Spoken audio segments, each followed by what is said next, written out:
પાટડીના વછરાજ બેટ વિસ્તારમાં ગેસ ગળતરથી 2 લોકોના મોત થતાં સમગ્ર પંથકમાં ચકચાર મચી જવા પામી છે। મળતી વિગત પ્રમાણે પમ્પિંગ સ્ટેશનમાં પાણીની મોટર ઉતારવા માટે 2 કોન્ટ્રાક્ટ બેઝ કર્મચારીઓ અંદર ઉતર્યા હતા, જેમના મૃત્યુ નિપજ્યા હતા। આ બનાવને પગલે આસપાસના લોકો ઘટના સ્થળે દોડી આવ્યા હતા અને બંને સફાઈ કામદારોના મૃતદેહને પાટડી સરકારી હોસ્પિટલ ખાતે ખસેડવામાં આવ્યા। બંને કર્મીઓના મૃત્યુ સેફટીના સાધનોના અભાવના કારણે થયા હોવાની આશંકા સેવાઈ રહી છે। મૃતકોના નામ જયેશ પાટડિયા અને ચિરાગ પાટડિયા હોવાનું સામે આવ્યું છે, જે પૈકી ચિરાગ પાટડિયા સગીર વયનો છે। તો બીજી તરફ મૃતકના પરિવારજનોને આ ઘટના અંગેની જાણ થતાં જ તેઓ તેમજ સમાજના અગ્રણીઓ પણ હોસ્પિટલ પહોંચ્યા હતા। દસાડા તાલુકાના પાટડી શહેરની અંદર એક ખૂબ જ દુઃખદ અને દુર્ભાગ્યપૂર્ણ ઘટના સામે આવી છે। એક જયેશભાઈ અને ચિરાગભાઈ પાટડિયા નામના 2 આશાસ્પદ યુવાનો ના કરુણ મૃત્યુ થયા છે। સફાઈ કામ કરતા પાણીના સંપની અંદર ઉતરીને કામ કરવા જતા ગુંગળાઈને મૃત્યુ પામ્યા છે।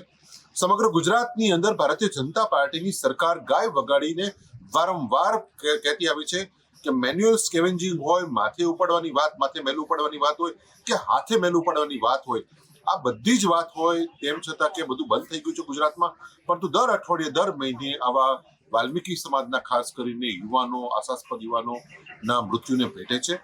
આ ખૂબ જ કરુણ ઘટના છે અને હું ખૂબ દુઃખની લાગણી અનુભવું છું। આ વિડીયોના માધ્યમથી હું સરકાર પાસે માંગણી કરું છું કે પ્રત્યેક મૃતક પરિવારના એક વ્યક્તિને રૂપિયા 10 લાખ રૂપિયાની સહાય કરવામાં આવે અને એના પરિવારના એક વ્યક્તિને સરકારી નોકરી આપવામાં આવે। કારણ કે સરકાર ગાય વગાડીને અનેક વખત કીધું છે કે ગુજરાતની અંદર મેન્યુઅલ સ્કેવેન્જિંગ બંધ થઈ ગયું છે, પરંતુ એ વાત ખોટી છે।